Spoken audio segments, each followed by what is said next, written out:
Tere!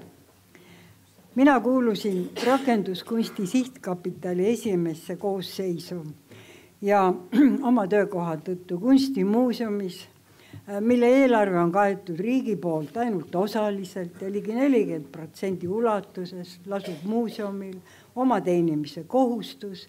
Olen alalise rahaküsijana Kulkaga seotud kõik järgnevad aastad tänase päevani. Kultuurkapital on kunsti arengute sünonüümiks olnud ja seda tohutut muutust, mis on toimunud 25 aastaga, ma kahtlemata hõlmata ei suuda. Ja seetõttu otsustasin ma, et ma vaatan oma ettekandest tagasi ja katsun võrrelda mõne toonase algatuse käekäiku tänasel päeval. Kultuurkapitali esimene koosseis tegutses 3 aastat, sest pidi enne raha jagamise algust põhimõtetes ju kokku leppima. Ja kujutav rakenduskunsti on sihtkapitalil on mitmeid valdkondlikke erijooni ja kuigi sihtkapitalid käivitati tollal töösse üsna tsentraliseeritud korras, pidime oma erivajadusi ise kuidagi suutma käidelda. Mäletan, et enamusel meie koosseisust puudusid teadmised aktsiisidest ja oma nõukogude taustale toetudes jagasime täiesti üksmeelselt seisukohta, et riik ei tohiks sekkuda kultuurivaldkondade juhtimisse. Mäletan, et ühel näitusel oli mul Malmös sel teemal mingisugune väike ettekanne ja minu juurde tulid korralikud Rootsi sotsiaaldemokraadid ja ütlesid, kas te ka teate, mida te räägite? Te olete lõhkunud süsteemi, mida kogu maailm on imetlenud. Nii, nüüd sellest, kuidas kultuuri rahastamine hakkab riigi tasandil toimuma pärast Kulka ellukutsumist, meil kõigil ülevaade puudus ja arvan, et ka meie tollal väga adekvaatselt armukal juhil Aavo Viiolil. Kujutava rakenduskunsti sihtkapital hõlmas tollal suurimat loomingulist kogukonda nagu ka täna ja Kunstnike liidul oli nõukogude perioodi lõpul 1000 liiget, kellest 1994. aastaks oli suures osas vormunud ilma haiguskindlustusteta töötute armee. Kunstikombinaat Ars oli suletud, nõukogude turg oli kadunud ja elada ei olnud mitte millestki. Nüüd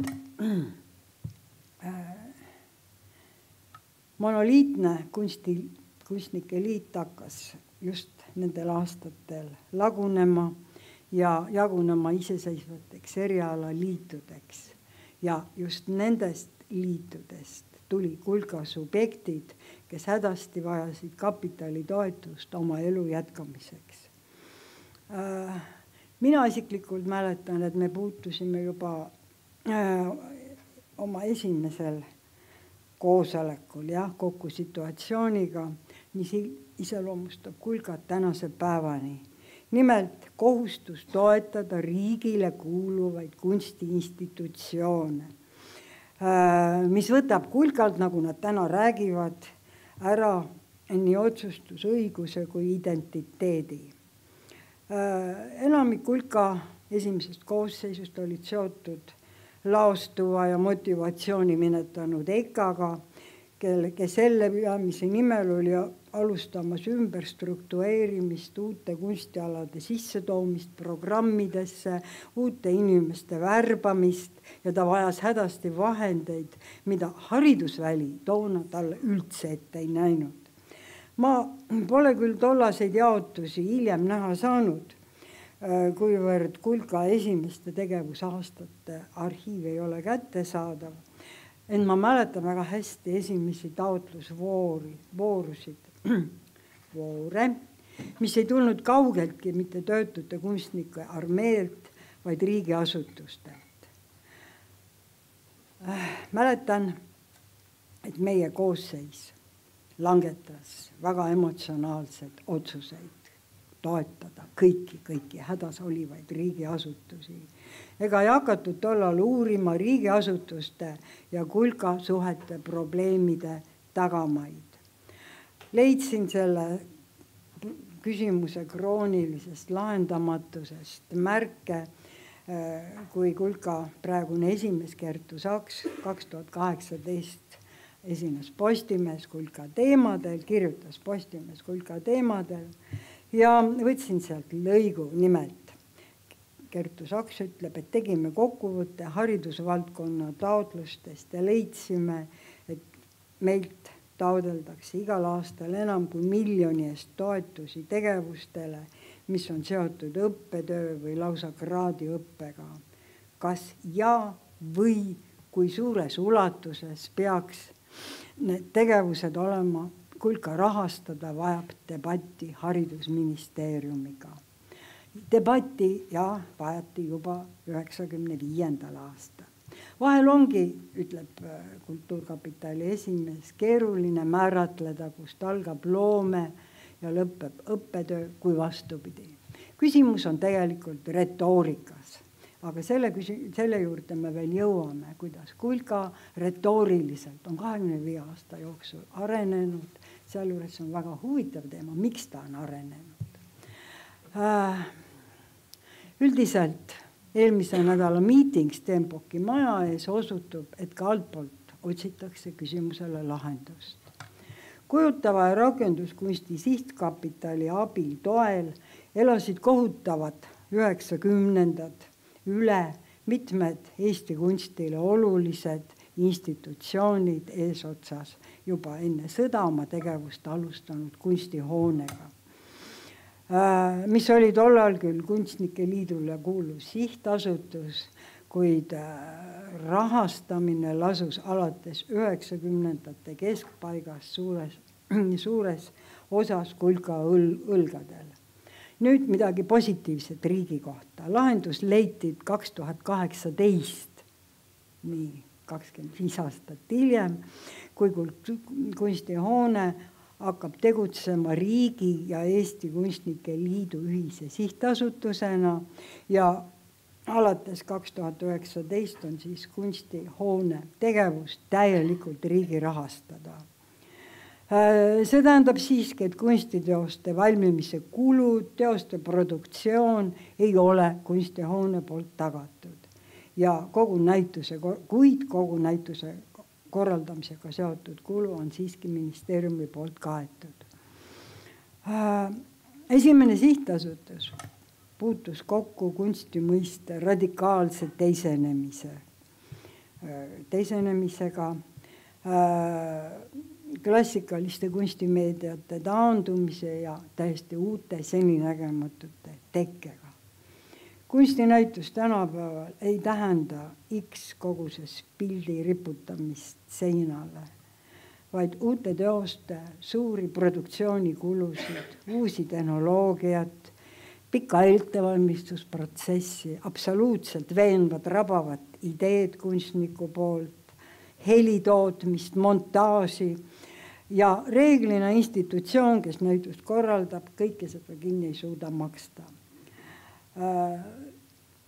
Siis selle muutusega, toimunud muutusega suhestus kulka 90ndatel ja võib kindlasti väita omamata tõeliseid arve ja muid tõestusmaterjale, et Kultuurkapital on finantseerinud suure osa esimese põlvkonna tehnopargi soetamist muuseumites, kunstihoonetes, kõikvõimalikes sellistes erialastes koondistes. Ja suuda püüab, kuigi see läheb üha raskemaks, siis tehnoloogia arenguga kuidagi ajas ka sammu pidada. Niimoodi. Kulka on kahtlemata taga ka selles, et kogu selle uue kunsti kompetentne kunstnike põlvkond oleks saanud õppida välismaal ja suudaks ka siis vabalt kultuuriruumis, globaalses kultuuriruumis liikuda. Esimene Kultuurkapitali kujutava kunsti ja rakenduskunsti koos sihtkapital avas ka nagu ka ukse siis tõelistele globaalsele kunsti välissuhtlusele ja 1997 3 Eesti kunstniku, Raul Kurvitsa, Jaan Toomiku ja Siim Tanel Annuse Veneetsia biennaalile. Jah, me esinesime tollal tänaval, nimelt biennaale peakoha Giardini väravate ees, kuid alles sel suvel vaatasin ma, et tegelikult nii seksikad, nii väljakutsuvad, nii kihvti kohta ei ole seni hiljem Veneetsia biennaalil Eestil välja olnud käia. Ja mäletan, kuidas väga mitmed väga kuulsad kunstnikud võtsid kinni Kurvitsalt õlast, kes ainsana rääkis enam-vähem korralikku inglise keelt sel ajal ja küsisid, kuule mees, kuidas te siia saite, miks te siin olete? Lugu oli ise väga lihtne, meie tollane kultuuriatasse, keda ka Kultuurkapital rahastas Brüsselis, Tamara Luuk, sõitis Veneetsiasse kohtuma tollase linnapeaga. Tollal veel valitses traditsioon, et kõik Veneetsia linnapead on kommunistid. Too linnapea ütles, ahaa, te olete Nõukogude Liit, te olete meie Nõukogude Liidu sõpruslinn ja hakati asja üle arutama.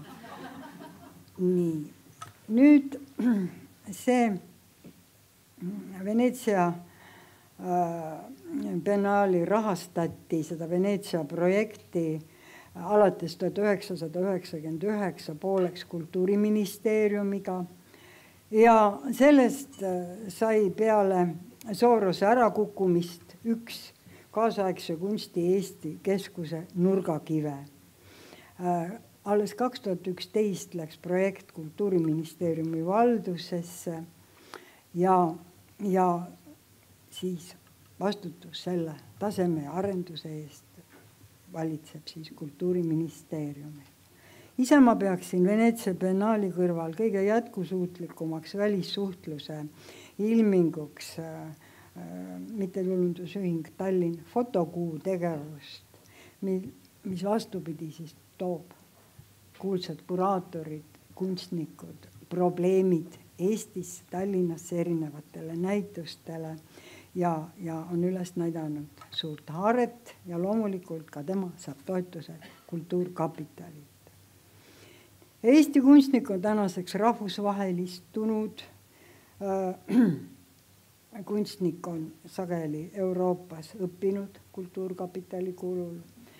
Tal on oma galerist, kellele ta Kultuurkapitali toetusel valmistab ette näituseid. Vahel midagi ka müüb, kuid tegelikult pole see oluline. Me võtame õppust siin rikkalt riigilt Hollandilt, kes maksab kinni kõik iga hollandlase väikesegi jalajälje ükskõik mis maal ja oleme kõik väga rahul. Mina esindasin esimeses koosseisus kunstiteadlasi ja kunstimuuseumi. Viimane oli peale Kadrioru lossi sulgemist hingitsemas linna peal laiali ja peale koondamisi istus järele jäänud peastaap Toompeal Rüütelkonna hoones ja otsis liitlasi uue muuseumi ehituseks. Meil polnud tollal kulkalt midagi saada, peale ühe väga suure jaotuse, mis juba sõjaeelse Kultuurkapitali reglementatsiooni järgi pidi kulkalt muuseumiteni jõudma. Jutt käib kunstiostudest muuseumitele, mis teoreetiliselt võttes peaksid kasu tooma kunstnikele kui ka institutsioonidele. Ma peaksin esimese koosseisu suureks saavutuseks, et peale väga raskeid vaidlusi suutsime me endale selgeks teha, et muuseumid saavad seekord endale õiguse ise teoseid osta jättes Kulkale puhtalt rahastaja rolli. Kummaline, et alles 20. sajandi lõpul jõuti nii kaugele, et muuseum on ise oma ostude peremees. Muuseumite iseseisvust nõustus Kultuurkapitali esimene koosseis tunnustama suures osas tänu sellele, et sõjaeelse Kulka kunstiostu tegevust toona väga palju kritiseeriti, ta sattus tollases meedias ränga kriitika alla ostude erapooletuse kahtluste tõttu ja oli üsna lihtne toetuda siis selles muuseumite emantsipatsiooniprojektis sõjaeelsele meediale. Esmakordselt siis toimus kunstiost muuseumite jaoks nii oluline 1995. aastal. Selleks pidid Tallinna ja Tartu kunstimuuseumid moodustama oma tegevuse aja jooksul esmakordselt ostukomisjoni ja kinni pidama reglemendist, mis lubas osta üksnes elavatelt kunstnikelt ja soovitavalt hakata koguma uut 1990. loodud kunsti. Ja esimesed Eesti Kunstimuuseumi ostud puudutasidki uut kunsti, fotot, installatsiooni, do-it-yourself esteetikas valminud teosed, kus suured 90. keskpaigal noorte subkultuuri kirjeldavad maalid olid kokku pandud rämpsust ja kleeplintidest. Varsti selgus, et tuleb saata restauraatorit õppima, ei tea kuhu, ei tea mis rahadest, loomulikult Kulka abil, et suuta siis uue kunstiga toime tulla. Juba nullindate algul selgus, et tänu Kultuurkapitalil on Eesti väheseid Ida-Euroopa riike, kes on jäädvustanud oma 90. alternatiivse kunstiliikumise. Ja peab ütlema, et kõik see kogude täiendamine uute teostega on tundmatuseni muutnud muuseumite struktuuri. Tegutsevad kaasaegse kunstikogud, väljaõppinud, Hollandis väljaõppinud kogu juhtimisel ja peaksin üheks väga oluliseks saavutuseks, et kõik kogusse kuuluvad analoogvideod on digitaliseeritud ja päästetud sellega kindlast hävingust. Ka see on üks Kultuurkapitali kuluregistreid. Katlemata see, et Eestil on Kultuurkapitali toel võimalus nii palju ja nii pidevalt 4 korda aastas osta kunsti, on üks kindlamaid niisuguseid komponente Eesti eduloos.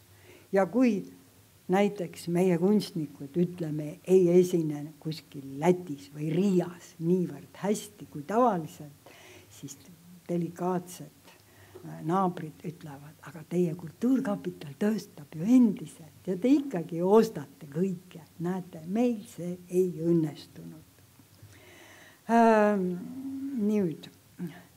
Nüüd järgmine samm. Kahjuks pole selle valdkonna arendamiseks jätkunud raha ja võimalik, et ka tahet. Alates majanduskriisist pole Kultuurkapital ostusummasid suurendanud ja seda valdkonda edasi arendanud. Koos majanduskriisiga soikusid ka muuseumi katsed positsioneerida ennast paremini globaliseerunud maailmas ja omandada näiteks väliskunsti. 3 kunstimuuseumi, Eesti Kunstimuuseum, Tarbekunsti disainimuuseum ja Tartu Kunstimuuseum saavad aastas circa 50 000 eurot ostusummasid ja maks toimub kvartaalselt. Selle rahaga on järjest raskem midagi mõistlikku peale hakata ja ongi juba tavaks saanud korrad, et ühe kunstniku tööd, kui me saame kvartalis 12 000 eurot, siis ühe kunstniku töö ostuks kuulub meil vähemalt 2 kvartali pingutused. Ja ometigi me peame ju tuntud kunstnikke koguma oma kogudesse. 27. oktoober 2016 saavad meie 3 kunsti- ja kulka osturahadega seotud muuseumi kirja oma sihtkapitali, millest teatatakse, et pingelise rahalise olukorra, taotluste rohkuse, kunstimaailmas valitseva rahulolematuse tõttu jäetakse 3 Eesti kunstimuuseumi viimase kvartali kunstiostud vahele. Põhjendus. Kui tegevustoetused ja kunstiostude summad mõtteliselt ära jagada, siis nad moodustavad kokku väga suure summa ja jätavad kõige haavatavamasse olukorda ilma institutsionaalse toeta kunstnikud ja eraisikutest taotlejad, kelle jaoks Kultuurkapital on loodud. Pean ütlema, mind see kiri väga huvitas just oma muutunud retoorika tõttu. Nagu ma ütlesin, meie endised sovjetid 95. aastal muidugi toetasime uut Eesti riiki ja mingi väike õnnetu maalija või siiditrükkal, ei olnud konkurentsivõimeline. Nüüd 2016 on suhtumine totaalselt muutunud, Kultuurkapital toetab väikest. Ja mul on väga hea meel, et see väike ei tähenda ainult üksikisikut või 2 kunstnikult koosnevat MTÜ-d või midagi sellist, vaid et see puudutab ka riigi asutuse halduses olevaid nõrku lülisid.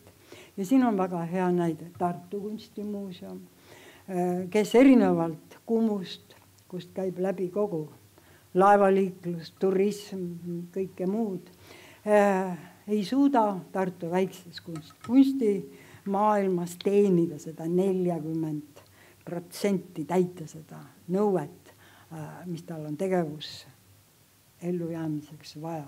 Tartu muuseum on käinud läbi väga palju erinevaid arenguid, ta on umbes 10 aastat ainult pilte näidanud, siis on teda reformitud, ta on lülitunud kaasaegse kunsti väljale.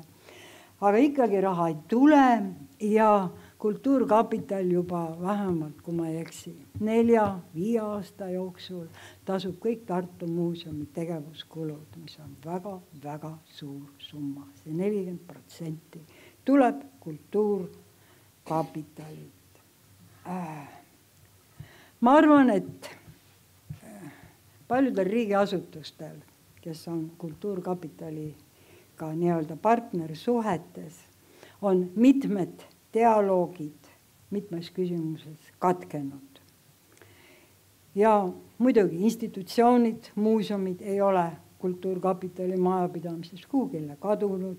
Me küsime endiselt raha kunstiprojektidele, kataloogidele, trükistele, näitusteks, mis toimuvad väljaspool Eestit.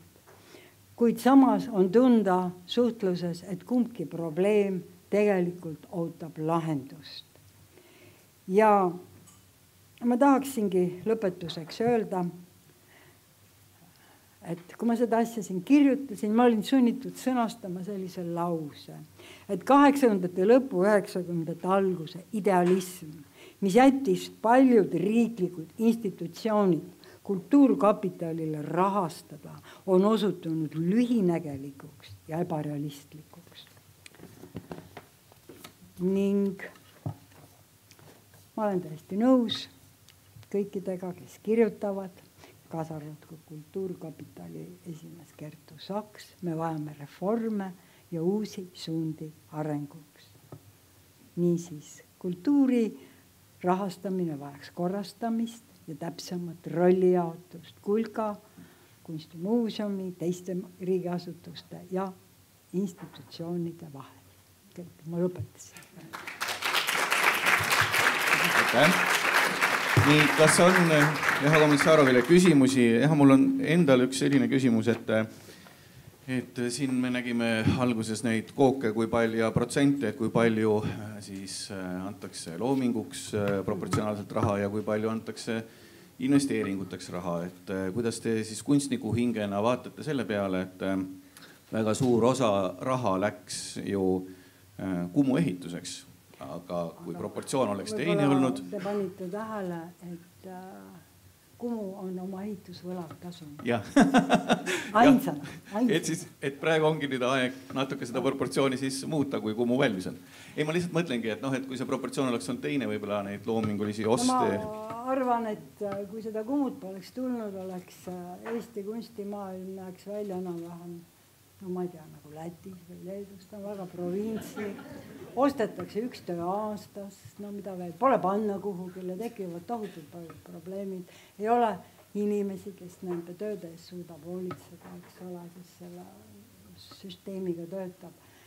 Kuigi jah, Leedu, Läti on samuti väga leidnud juba ka võimalusi uute majade ehituseks. Kui ma nüüd järgi mõtlen, siis tegelikult Ida-Euroopas vist enam ei olegi riiki, kui vaene mõni koht ka ei ole, kus ikkagi ei oleks panustatud muuseumi ehituseks, sest turism, kultuuriturism on väga, väga suur ja võimas tööstusharu, mis peaks ka näitama ka seda, et Kumul oli eelmine aasta 120 000 külastajat.